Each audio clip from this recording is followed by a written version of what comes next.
तुम्हारी काफ़ी हाइट भी अच्छा है, तुम्हारे लिए तो अलग कुछ गुणवान सबसे डिफरेंट भगवान ने भेजा है। लग रहा है कि पहले से तुम्हें कुछ किसी चीज़ के लिए बना। अच्छा बताओ, हम अगर हम लोग ज़्यादा अपने अनुयायी किसको मानती हो? कोई ऐसा है जिनको रोल मॉडल मानती हो कि ऐसा इनके जैसा हमें चाहे, अगर जीवन में मौका मिला तो इनके जैसा बनना चाहे? कौन है?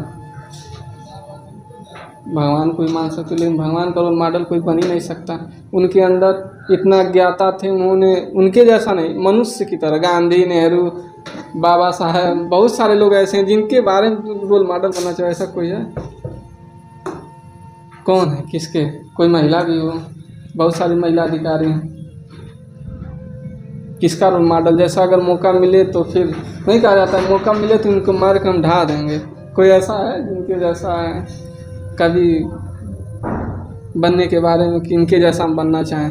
ऐसा नहीं। देखो पुरुषों के बारे में, जैसे इतिहासकार को देखो, इतिहास को पढ़ के इतिहास रचा जा सकता है। जो कभी इतिहास पढ़ा नहीं, क्या इतिहास बना सकता है? नहीं बना सकता। उसके लिए तुम्हें पढ़ना होगा। अगर किसी का रोल मॉडल बनना चाहते हो, जैसे हम मान लेते हैं हम किसी का रोल मॉडल हमें सोचते हैं इनके जैसा बन जाए, तो फिर हमारा भी कुछ वो होगा।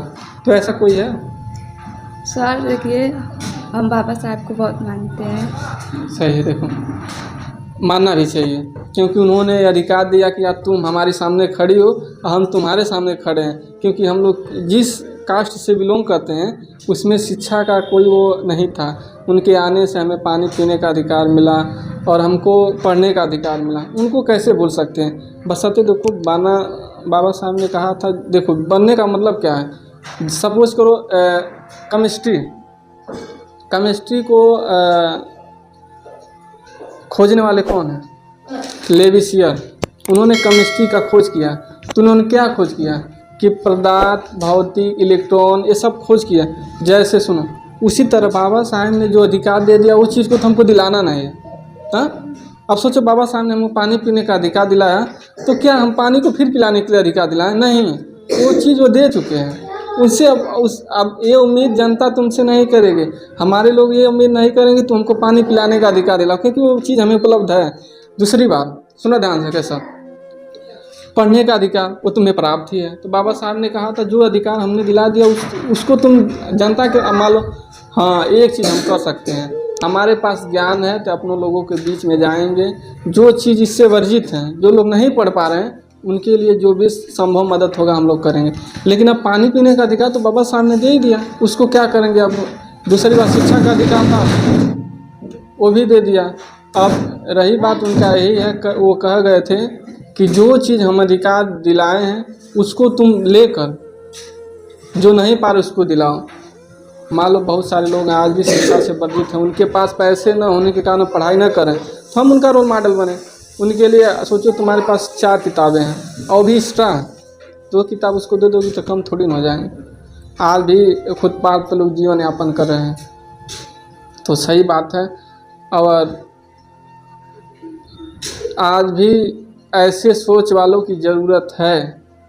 सोचना, देखो सोच कर और सोच कर रखना दोनों अलग है। करना बहुत ज़रूरी है, करोगे नहीं तो फिर सोचने का कोई मतलब। बहुत सारे आजकल रोडों पर जय भीम करने वाले घूम रहे हैं, जहाँ देखो जय भीम, लेकिन जय भीम का मतलब तो समझो।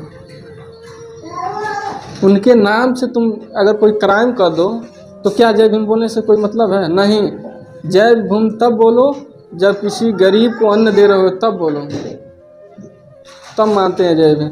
अब तुम रास्ते में जय भीम ठीक है, अच्छी बात है। बाबा साहब के मूवमेंट को आगे बढ़ाना चाहते हो, अच्छी बात। लेकिन थोड़ा सा ये भी तो अलग हट के देखो कि हमारे लोग जो शिक्षा से वंचित हैं उनके पास जाएं, उनको बताएं कि पढ़ना क्यों ज़रूरी है। आज हम नहीं पढ़ेंगे तो हर जगह से हम दूर होते जा रहे हैं। आरक्षण पर सबसे बड़ा दबाव इसीलिए डाला जाए कि आरक्षण को ख़त्म कर देंगे तो तब कंपटीशन होगा। जो चीज़ हम लोग को अलग सीट उपलब्ध है वो सीटें नहीं मिलेंगी। जो चीज़ आसानी से मिलता था उसके लिए और मेहनत करना पड़ेगा। जातिवादी एजेंडा आएगा।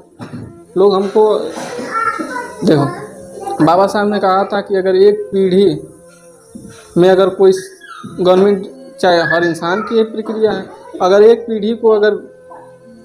पीढ़ी को सही से सता दिया जाए तो आने वाली 2-4 पीढ़ी डैमेज हो जाएंगी। मान लो अगर हमारी एक पीढ़ी नहीं पढ़ी लिखी है तो सोच लेना अगली पीढ़ी भी कुछ कर नहीं सकती, उसकी अगली पीढ़ी भी मुश्किल है। एक पीढ़ी अगर बन गई तुम्हारे घर में, अगर तुम्हारे परिवार में कोई एक अधिकारी बन गया तो निश्चित आने वाली जो भी पीढ़ियाँ होंगी वो सब में अधिकारी एक न एक अधिकारी बनेगा। तो यही चीज़ है, अपनी सफलता को एक चीज़ और किसी को रोल मॉडल मानने से पहले उनके रास्ते पर चलना होगा। और सबसे अलग सब चीज़ के भूल जाओ। अब यही वक्त है, देखो अगर मान लो 12th में हो, इसके बाद तुम्हें यही समय है। पहली बात अपने इसके बाद एक्स्ट्रा देखो यही सब चीज़ आता है, कोई अलग नहीं। तुमको अधिकारी बनना है तो यही पढ़ लो, हाई स्कूल इंटर का ही सिलेबस है, उसमें भी साइंस है, विज्ञान यही सब कुछ है, हिंदी यही है। तुम इसी को एकदम दिल से अपने दिमाग में रख लो।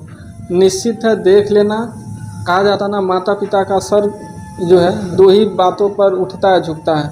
अगर उनकी लड़कियां किसी महान ट्रैक पर रहेंगी तो उनका सर उठेगा, और वही लड़कियां कुछ ऐसा कर देगी तो सिर झुकाना पड़ता है। देखो कभी ऐसा वक्त आता है कई लड़कियों के कि अपनी लड़की होने के बाद भी माता पिता लड़की नहीं कहते हैं, और कोई ना सोचे दूर रहने के बाद भी सारा करते हैं कि हमारी बिटिया जा रही है। तो ऐसा बनो कि माँ बाप तुम्हारी तरफ दिखाते समय किसी को गर्व महसूस करें कि हमारी ही बिटिया है जो इस कॉलेज में पढ़ रही है, इसकी तैयारी कर रही है, इंटर में है।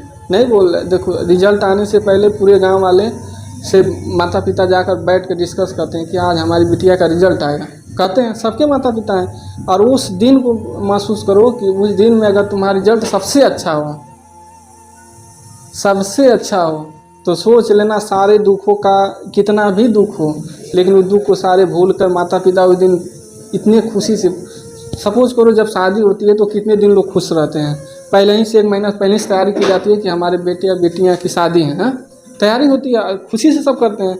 उसी तरह रिजल्ट के 10 दिन पहले अगर ये खुशी महसूस करेंगे कि हमारी बिटिया का रिजल्ट है, और उस रिजल्ट में तुम्हारा अच्छा मार्क्स हो, मार्क्स देखो 2 ही लोगों का नाम आता है, या तो नीचे रहो या तो ऊपर हो, मिडल वालों का कोई नाम नहीं। 50, 60, 70 कोई माने। और यही नहीं कर रहे हैं कि सफल होने के लिए तो मार्क्स किसी का तय नहीं कर सकता। अगर मार्क्स तय करता तो न्यूटन आज गुरुत्वाकर्षण बल का वह सिद्धांत नहीं देता, क्योंकि वह 8वीं फेल था। APJ अब्दुल कलाम और सचिन तेंदुलकर ऐसे महान व्यक्ति नहीं होते। मार्क्स किसी का तय नहीं करता, सोचो। और हमारे तुम्हारे में ही डिफरेंट है, हमारे तुम्हारे में ही डिफरेंट है कि देखो अब कोई पूछता है कि क्रिकेट का भगवान कौन है तो सब लोग बोलते हैं सचिन तेंदुलकर, ठीक। एक ही नाम आता है सबके दिलो दिमाग में कि सचिन तेंदुलकर हैं। क्या उनके कोई कोच का, उनके जो कोच हैं उनका कोई भी नाम आया जो उनको सिखाएं? कहीं नहीं नाम आता। इसीलिए तुम सफल होगे, तुम्हारा नाम पहले आएगा, बाद में हमारा नाम आएगा। तो हम भगवान नहीं बन सकते, लेकिन तुम्हें भगवान बनने की सारी प्रायोरिटी तुम्हारे पास है। अलग तुम्हारे पास फोल्डर डाला गया, अभी तुम्हारे पास सारा फोल्डर खाली है, जितना भर लो, ठीक। तैयारी करो, अच्छी बात है, गुड।